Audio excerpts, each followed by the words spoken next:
And good morning, everyone. Happy Wednesday morning to you. My name is Don K. Preston.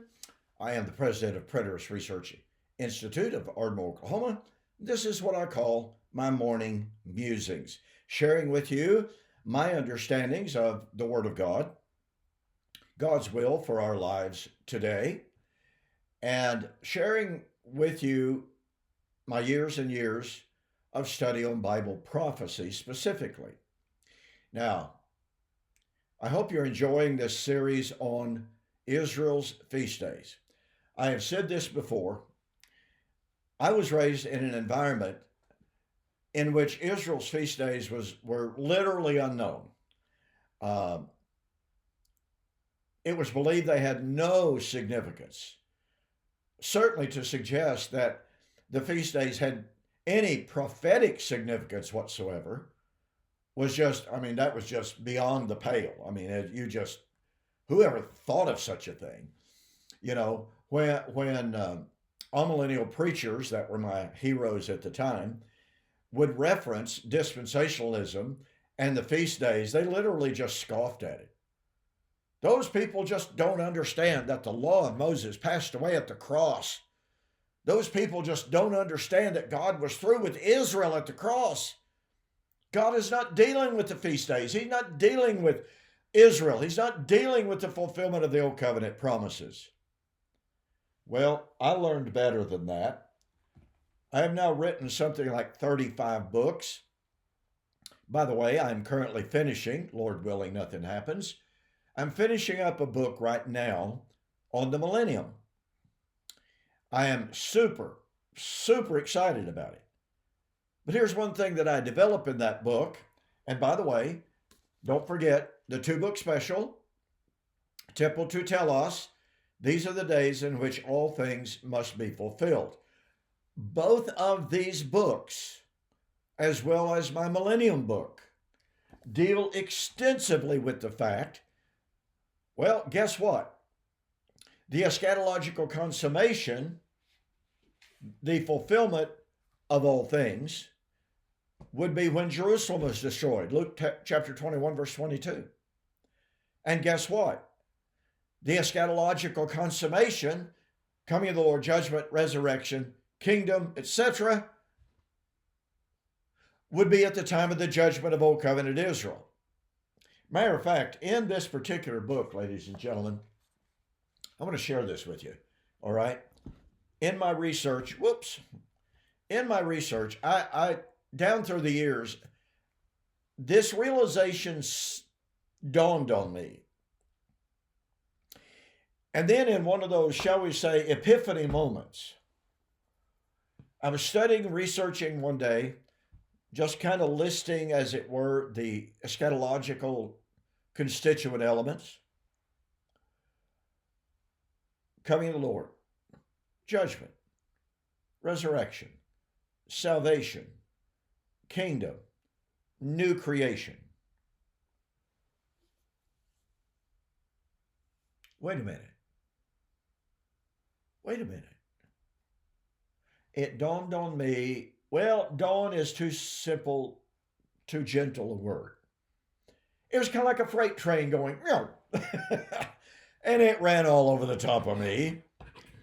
Because passage after passage after passage from the Tanakh, the Old Testament, came roaring through my head, passages that undeniably, unequivocally, irrefutably link coming of the Lord, judgment, resurrection, new creation, etc., with the time of the judgment of Old Covenant Jerusalem. Now, that may sound shocking to you, was to me, but in this book, I absolutely, thoroughly document it. And of course, here's the kicker. The New Testament writers quote from those very prophecies in their predictions of the end of the age. Some of the New Testament prophets more explicitly than others, but some of the New Testament writers specifically themselves make the connection between those eschatological tenets and the judgment of Jerusalem. Jesus did. I mean, this is stunning stuff. Absolutely stunning stuff. It literally destroys all futurist eschatologies. So that's why I encourage you to go to my website, donkpreston.com, bibleprophecy.com. Click on the banner at the very top and order these two books that I've been sharing with you. And you're going to save almost $20. But your life, it might well be changed. Fair warning.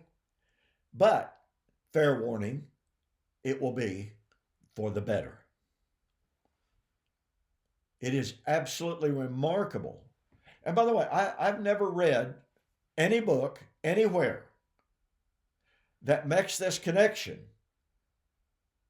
in the Old Testament particularly, but again in the New, that makes the connection between every single constituent element of eschatology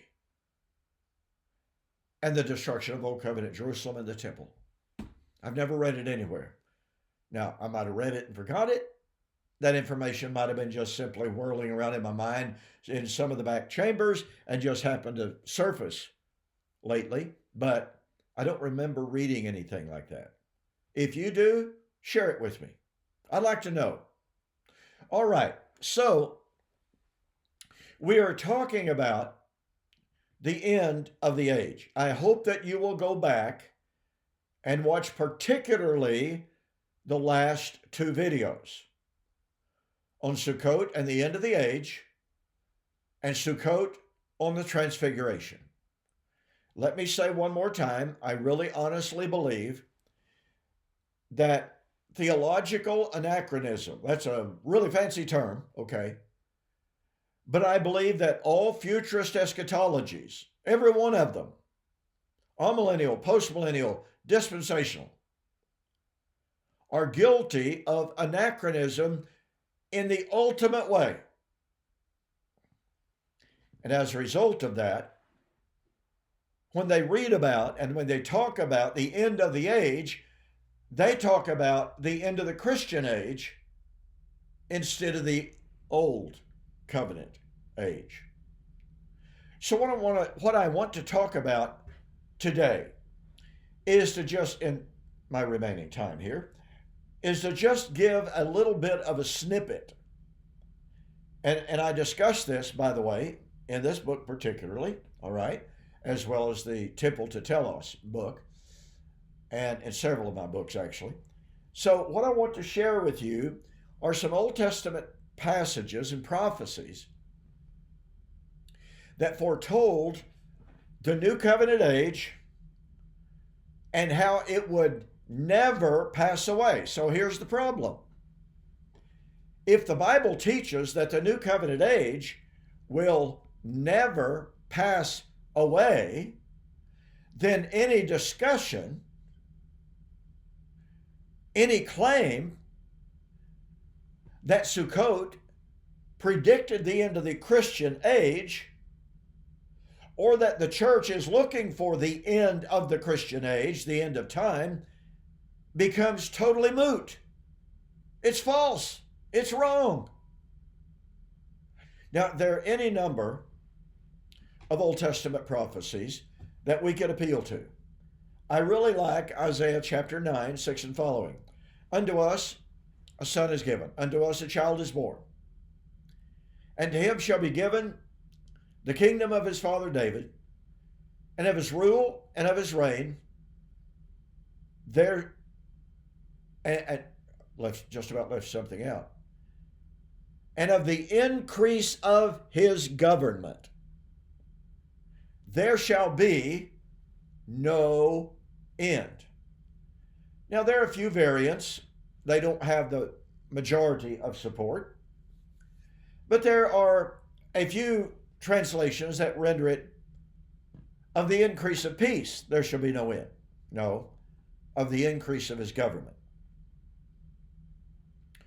of the increase of his government, there shall be no end. Now, let me make a comment here very quickly, and I'm running out of time too quickly. In the Hebrew, we very, very often find that the Levitical priesthood was to be a perpetual commandment. The Day of Atonement was supposed to be a forever mandate. The city of Jerusalem was to be a royal city forever. And the Old Covenant was supposed to stand forever. And so, as a result of that, we have some Sabbatarians. We have different people saying, especially dispensationalists, now look, God made a covenant with Abraham, and that covenant is going to stand forever. Well, guess what? God made a covenant with Abraham concerning physical circumcision that he said, this is a statute of my covenant with you forever. So let me ask you something, ladies and gentlemen. If you have argued, well, look, circumcision forever, Jerusalem forever, the priesthood perpetual. If you have argued that, then perhaps let me ask that you pay very careful attention. You see, the word that is translated as perpetual, forever, eternal, is the Hebrew word Olam. Olam, according to Gesenius's Hebrew-Greek lexicon, means for a determined period of time. That is to say, it is often qualified with the following. This shall be a statute for you throughout your generations. Well, how long would that be? It would be until the time that God anointed for the end of Old Covenant Israel's theocratic relationship with God. And yes, the Old Testament did predict that. In Genesis 28, 15, and 16, Jacob fought with the angel. And Jacob was deeply troubled. He wanted to set up a monument. The Lord was speaking to him. He didn't know what all this meant. So he argued with the Lord, and the Lord said, I will never leave you nor forsake you, now watch this, until I have fulfilled all of the promises that I have made to your fathers, to Abraham and to Isaac. I will not leave you or forsake you until.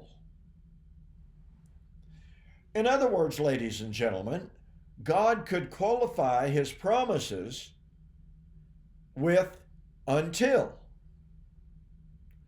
And as a matter of fact, he could qualify the Hebrew word olam, as for instance in Isaiah chapter 32, in which the Lord, speaking of Israel, said, the land shall lie desolate. It shall be eternal burnings, eternal blessings, and it shall lie desolate forever until the Spirit is poured out. And what would happen when the Spirit was poured out? It's the new covenant of Jesus Christ, the Messiah. You get the point? So you have here a text in Isaiah chapter 9, but it doesn't even use the word olam.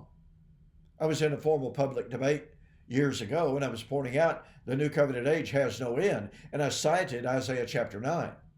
And my opponent, Thomas Thrasher was his name, got up and he said, well, Don's made a major mistake here. The Hebrew word olam doesn't mean unending. The Hebrew word, and he emphasized the use of olam over and over again. And I got up in my response, and I said, well, the problem with Brother Thrasher's argument is Isaiah chapter 9 does not use the word Olam. He got up and said, yes, it does. Well, no, there were actually some people in the audience who had the Hebrew English interlinear on their computer, and they looked up at me and went, no, well, I already knew that. It's not there. The point I'm trying to make is when the Old Testament writers wanted to express endlessness, the concept that we normally associate with forever, perpetual, everlasting, etc. No, that's not the use of Olam. When they wanted to speak of that which would have no end, guess what they said? No end. Or they would speak of it in terms, I got to hurry here, they would speak of it in terms in comparison with things that were temporal. Generations come, generations go, but the earth abides forever. Olam. So what was the writer doing? What was Solomon saying? In contrast to things that pass away, the earth doesn't. In Psalms 89, 34 and following, speaking of enthroning one of the descendants of David on the throne of David, I will establish his throne like the sun and the moon and the stars before me. You see, to the Jewish mind, there was nothing more permanent, nothing more stable, nothing more unending than the sun, the moon, the stars, and material creation. And so here we have generations come, generations go, the earth abides forever. And then Psalms 89, the throne shall be established forever. And then we come to Luke chapter 1, 32 and 33, which is built upon Isaiah chapter 9, is echoing Isaiah chapter 9. And the angel says to Mary, who's about to give birth to Jesus, to him shall be given the throne of his father David, of his rule and of his reign there shall be no end. No end. So let me ask you to consider this. I'll have to pick this up next week, okay? If it is true, and it is, that the Christian age has no end, how, in any sense of possibility, can we go to Matthew chapter 13, 39 and following, where Jesus said harvest is at the end of the age, and say, oh yeah, he's talking about the end of the Christian age. He's talking about the end of the endless Christian age, the age of Messiah, concerning which Isaiah said, of the increase of his government. Well, folks, that's evangelism.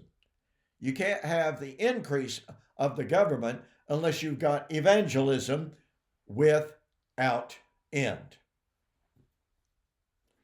That destroys an awful lot of futurism. And I'm out of time. Thank you so much for joining me. Don't forget, join Mike Sullivan and me for Christian Apologetics tonight, Wednesday night. And then on Friday, I'll pick it back up looking at review and response to Brian Hodges' book, Problems with Preterism. Thanks so very much. I appreciate you being with me. I'll see you tonight.